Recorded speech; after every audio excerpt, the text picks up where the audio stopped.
Overseas Ministries.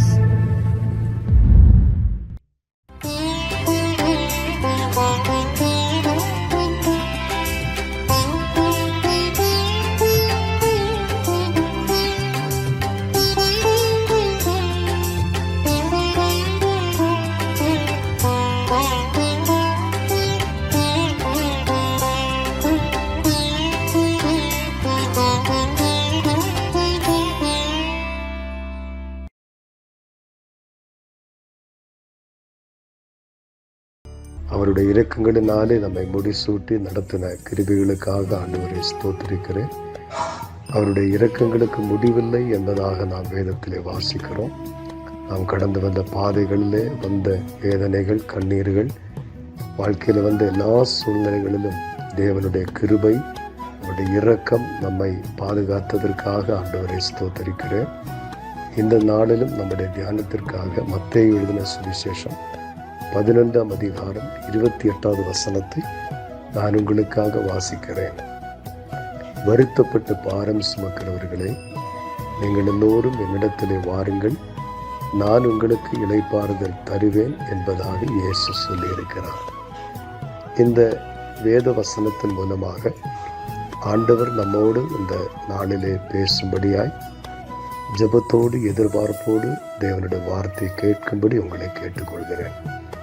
ஆண்டவர் இயேசு கிறிஸ்து தம்மிடத்தில் வந்த ஜனங்களை பார்த்து சொன்ன ஒரு அருமையான வார்த்தை தான் நாம் இந்த இடத்துல வாசித்து கேட்டோம். இயேசு கிறிஸ்துவின் ஊழிய நாட்களிலே அவருடைய அருகாமையில் வந்ததான மக்கள் பலவிதமான வருத்தங்கள், கவலைகள், பிரச்சனைகள், தேவைகள், வியாதிகள், பிசாசின் கட்டுகள், இப்படி பலவிதமான சூழ்நிலைகளில் இருந்த மக்கள் இயேசு கிறிஸ்துவின் வசனத்தை கேட்கும்படியாய் அவரிடத்திலே வந்ததாக நாம் வேதத்திலே வாசிக்கிறோம்.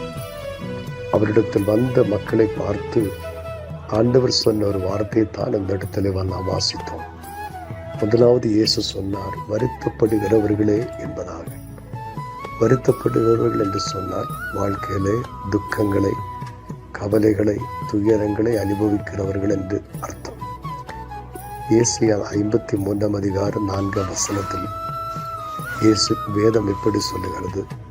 இயேசு கிறிஸ்து நம்முடைய துக்கங்களை சிலுவையிலே சுமந்தார் என்று வேதத்தில் வாசிக்கிறோம். நம்முடைய வாழ்க்கையில நாம் அனுதினம் சந்தித்து கொண்டிருக்கிற, நம்முடைய வாழ்க்கையில வருகிற ஒவ்வொரு துக்கங்களையும் இயேசு சிலுவையிலே நமக்காக சுமந்தார். ஆகவே நம்முடைய வாழ்க்கையில எப்படிப்பட்ட துக்கங்கள் வந்தாலும் அதற்கு பரிகாரத்தை, விடுதலையை இயேசு சிலுவையிலே நமக்காக உண்டு பண்ணி இருக்கிறார். நம்முடைய துக்கங்களை அவர் சுமந்தார் என்று வேதம் சொல்லுகிறது. எரேமியா 33ஆம் அதிகாரம் 13ஆம் வசனத்தில் நம்முடைய சஞ்சலங்களை போக்கி நம்மை சந்தோஷப்படுத்துவதாக வேதத்திலே வாசிக்கிறோம். நான் அவர்கள் சஞ்சலத்தை போக்கி அவர்களை சந்தோஷப்படுத்துவேன் என்று ஆண்டவர் சொன்னார். யோவான் 16ஆம் அதிகாரம் 20ஆம் வசனத்திலும் உங்கள் துக்கம் சந்தோஷமாக மாறும் என்று ஆண்டவர் சொல்லி இருக்கிறார். வாழ்க்கையிலே நஷ்டங்கள், இழப்புகள், மனிதரால் ஏமாற்றப்பட்ட அனுபவங்கள், நம்பினவர்களால் கைவிடப்பட்ட அனுபவங்கள், தோல்விகள், எதிர்பார்த்த காரியங்கள் வாய்க்காததினால், இப்படி பலவிதமான துக்கங்களினால் நம்முடைய இருதயம் வருத்தப்பட்டு கொண்டிருக்கலாம். இந்த வார்த்தை கேட்கிற எனக்கு அன்பான சகோதரி, சகோதரனே, உங்கள் வாழ்க்கையில் இருக்கிற வருத்தங்களை, உங்கள் இருதயத்தில் இருக்கிற அத்தனை சஞ்சலங்களையும் நீக்கி உங்களை மகிழ்ச்சியினால் நிரப்புவதற்கு அவரால் கூடும். நம்முடைய கண்ணீரை துடைக்கிற ஒரு நல்ல ஆண்டவர் இயேசு கிறிஸ்து. ஒருவேளை யாருக்கும் தெரியாமல் அழுது கொண்டிருக்கிற பல காரியங்கள் நம்முடைய வாழ்க்கையில் இருக்கலாம். சங்கீதம் 6:6 தாவீது சொல்லுகிறார், கண்ணீரினால் என் படுக்கையை நான் ஈரமாக்கினேன் என்பதாக. இந்த வாழ்க்கையில் வந்த அநேக கண்ணீரான சூழ்நிலைகளை வேதம் சொல்லுகிறது ஆண்டவர் மாற்றி அந்த வாழ்க்கை ஆண்டவர் மகிழ்ச்சியினால், சந்தோஷத்தினால் நிரப்பினதாக நாம் வேதத்தில் வாசிக்கிறோம். ஏசாயா 35:10ஆம் வசனம் சொல்லுகிறது, நித்திய மகிழ்ச்சி அவர்கள் தலைமையில் இருக்கும், சஞ்சலமும் தவிப்பும் ஓடிப்போகும் என்று வேதம் சொல்லுகிறது. இந்த நாளிலே உங்கள் வாழ்க்கையில் இருக்கிற அத்தனை சஞ்சலங்களை, தவிப்புகளையும், தவித்து கொண்டிருக்கிற காரியத்தில் எல்லாம் கர்த்தர் ஒரு விடுதலை கொடுப்பார். ஏசாயா 43:19 சொல்லுகிறது, கர்த்தர் வனாந்திரத்திலே வழிகளை திறப்பார், அவாந்திர வெளிகளிலே ஆறுகளை உண்டாக்குவார் என்பதாக வேதத்திலே வாசிக்கிறோம். ஏசாயா 56:7 சொல்லுகிறது, நான் என் ஜனத்தை என் ஜெப வீட்டிலே கொண்டு வந்து அவர்களை மகிழ பண்ணுவேன் என்று வேதம் சொல்லுகிறது. ஆண்டவர் உங்களை மகிழ பண்ணுவார். இந்த வருஷம் முடிவதற்குள்ளாகவே உங்கள் வாழ்க்கையில் இருக்க அத்தனை வருத்தங்களை மாற்றி ஆண்டவர் உங்களை நிச்சயமாய் மகிழ பண்ணுவார். பிரியமானவர்களை, சங்கீதம் 4:7 சொல்லப்பட்டிருக்கிறது, தானியமும் திராட்சரசமும் பெருகியிருந்த காலத்தில் அவர்களுக்கு இருந்ததை பார்க்கலும் அதிக சந்தோஷத்தை கர்த்தர் இருதயத்திலே தந்தார் என்பதாக. அதிக சந்தோஷத்தை தேவனை தேடுகிறவர்களுக்கு ஆண்டவர் கொடுக்க வல்லவர். இரண்டாவது சொல்லுகிறது, பாரம் சுமக்கிறவர்களே. பாரம் சுமக்கிறவர் என்ற சுமை சுமக்கிறவர்கள், பொறுப்புகள், கடமைகள், வேலைகள், பலவிதமான அலுவல்களை தனியாக செய்ய முடியாமல் தவித்து கொண்டிருக்கிற அநேகர் உண்டு. ஐயோ, தனியாக எல்லாவற்றையும் என்னால் செய்ய முடியவில்லை, எனக்கு உதவி செய்ய யாரும் இல்லை, என்னோடு கூட இருக்க யாரும் இல்லை, எனக்கு ஒத்தாசையாக எனக்கு துணையாக யாரும் இல்லை என்று நினைக்கிறவர்கள் உண்டு. ஏசாயா 41:13 சொல்லுகிறது, பயப்படாதே, நான் உனக்கு துணை நிற்கிறேன். பலவிதமான பாரங்களை சுமக்கிறவர்கள், குடும்ப பாரங்கள், வேலையில் உள்ள பாரங்கள், பொறுப்பில் இருக்கிற பாரங்கள், பாரங்கள், இப்படிப்பட்ட பலவிதமான பாரங்களை உங்களால் சுமக்க முடியாமல் திணறிக் கொண்டிருக்கிறீர்களோ, ஆண்டவர் சொல்லுகிறார், நான் உனக்கு துணை நிற்கிறேன், நான் உனக்கு உதவி செய்ய என்னால் முடியும். 55 சங்கீதம் 22 சொல்லுகிறது, கர்த்தர் மேல் உன் பாரத்தை வைத்துவிடு, அவர் உன்னை ஆதரிப்பார் என்பதாக. இன்னைக்கு உங்கள் வாழ்க்கையில எப்படிப்பட்ட பாரங்கள் இருந்தாலும் உங்களுக்கு உதவி செய்ய ஏசப்பா கூட இருக்கிறார். 2 நாளாகமம் 14:11 வாசிக்கிறோம், பலன் உள்ளவனுக்கும் பலன் இல்லாதவனுக்கும் உதவி செய்வது ஆண்டவருக்கு லேசான காரியம். உங்களுடைய வாழ்க்கையில் எவ்வளவு பெரிய பாரமா இருந்தாலும் உங்களுக்கு உதவி செய்ய ஆண்டவரால் முடியும். அடுத்ததாக ஆண்டவர் சொன்னார், என்னிடத்தில் வாருங்கள், வருத்தப்படுகிறவர்கள், பாரம் சுமக்கிறவர்கள், என்னிடத்தில் வாருங்கள். தேவனுடைய பிள்ளைகளை, உங்கள் வாழ்க்கையில் இருக்கிற வருத்தங்களை, பாரங்களை மாற்றுவதற்கு ஏற்ற ஒரு நல்ல இடம்தான் இயேசுவின் பாதம். நீங்கள் இயேசுவினிடத்தில் வரும்போது, என்னிடத்தில் வருகிறவனை புறம்பே தள்ளுவதில்லை என்று வேதத்திலே வாசிக்கிறோம்.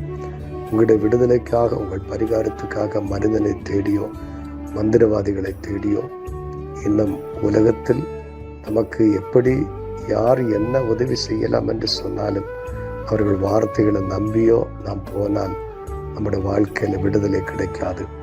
தேவனிடத்தில் வர வேண்டும். நமக்கு ஒரு வருத்தம் வரும்போது, ஒரு பாரம், ஒரு பிரச்சனை வரும்போது நாம் முதலாவது செய்ய வேண்டியது அவருடைய பாதத்தில் போய் முழங்கால் படியிட வேண்டும். அவரே தேட வேண்டும். இயேசுவனிடத்தில் வர வேண்டும். மனிதன் மீதோ, பொருள் மீதோ, பணத்தின் மீதோ, பலத்தின் மீதோ நம்முடைய நம்பிக்கை போகக்கூடாது. நம்முடைய நம்பிக்கை இயேசுவின் மீது மட்டும்தான் இருக்க வேண்டும். அவரிடத்தில் வர வேண்டும். அவர் நமக்கு உதவி செய்வார். கடைசியாக ஆண்டவர் சொன்னார், நான் உங்களுக்கு இளைப்பாறுதல் தருவேன் என்பதாக. ஆறுதல் தருகிற ஆண்டவர், துயரங்களை மாற்றி, பாரங்களை மாற்றி நம்முடைய வாழ்க்கையில ஆறுதலை கொடுக்கிறவர். ஏசாயா 66:13 வாசிக்கிறோம், ஒரு தாய் தன் பிள்ளையை தேற்றுவது போல ஆண்டவர் நம்மை தேற்றுவார்.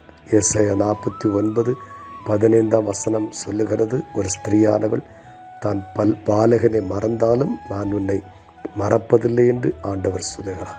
மன நிம்மதியை தருகிறவர். இன்றைக்கு வாழ்க்கையில நிம்மதி இல்லாமல், சமாதானம் இல்லாமல், துயரங்களினால், கவலைகளினால் பாரப்பட்டிருக்கிற எனக்கு அன்பான சகோதரி, சகோதரனே, இயேசப்பா உங்களுக்கு ஆறுதலை கொடுப்பார். எல்லா சூழ்நிலைகளையும் ஆண்டவர் மாற்றுவார். உங்கள் வாழ்க்கையில் ஆண்டவர் பெரிய காரியங்களை செய்வார். இந்த வசனத்தை கேட்கிற ஒவ்வொருடைய வாழ்க்கையிலும் ஆண்டவர் ஆறுதலையும் சமாதானத்தையும் தந்தருள்வாராக. ஆமென். ஆமென்.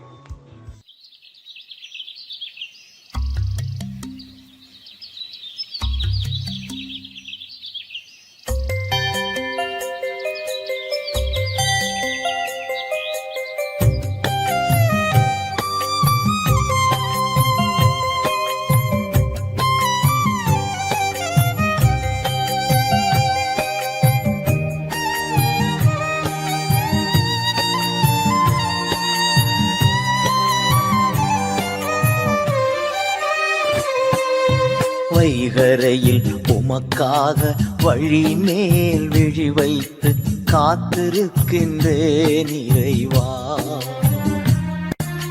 காலை நேரம் உமக்காக வழி மேல் விழி வைத்து காத்திருக்கின்றேன் இறைவா. என் ஜெபம் கேட்டு பதில் தாரும், பெருமூச்சை பார்த்து மனம் இறங்கும். என் ஜெபம் கேட்டு பதில் தாரும், பெருமூச்சை பார்த்து மனம் இறங்கும். வைகரையில் உமக்காக வழி மேல் விழி வைத்து காத்திருக்கின்றேன் இறைவா. காலை நேரம் உமக்காக வழி மேல் விழி வைத்து காத்திருக்கின்றேன் இறைவா.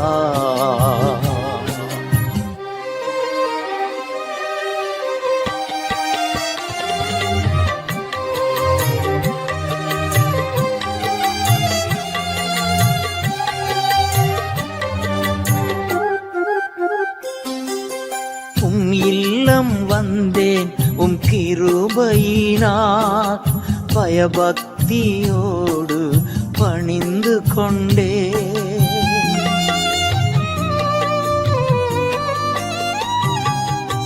நிறைவான மகிழ்ச்சி உம் சமூகத்தில், குறையில்லாத பேரின்பம் உம் பாதத்தில். வைகரையில் உமக்காக வழி மேல் விழி வைத்து காத்திருக்கின்றேன் இறைவா. காலை நேரம் உமக்காக வழி மேல் விழி வைத்து காத்திருக்கின்றேன் இறைவா.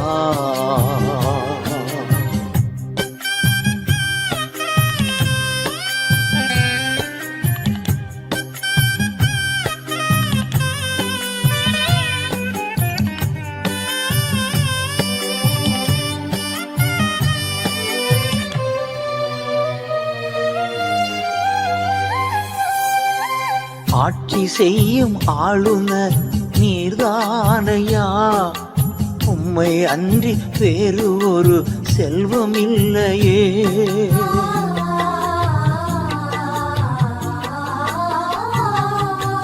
நீர்தானே எனது உரிமை சொத்து, எனக்குரிய பங்கும் நீர்தானையா. வைகரையில் உமக்காக வழி மேல் விழி வைத்து காத்திருக்கின்றேன் இறைவா. காலை நேரம் உமக்காக வழி மேல் விழி வைத்து காத்திருக்கின்றேன் இறைவா.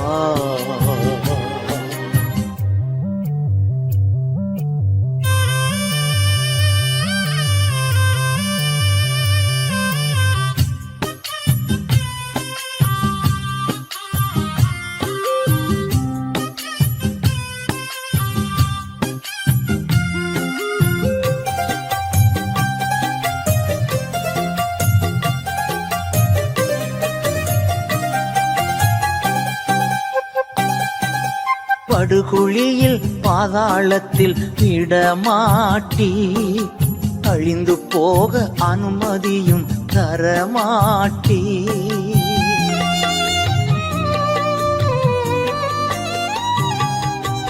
என் இதயம் பூரித்து துள்ளுகின்றது, என் உடலும் பாதுகாப்பில் இளைப்பாறுது. வைகரையில் உமக்காக வழி மேல் விழி வைத்து காத்திருக்கின்றேன் இறைவா. காலை நேரம் உமக்காக வழி மேல் விழி வைத்து காத்திருக்கின்றேன் இறைவா.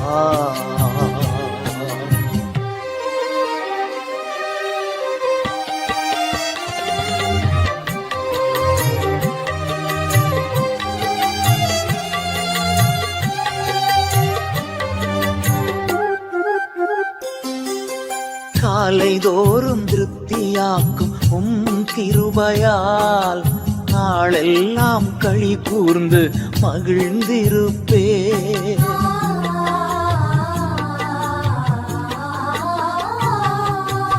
எப்போதும் என் முன்னே நீர்தானையா, ஒருபோதும் அசைவுற விடமாட்டே.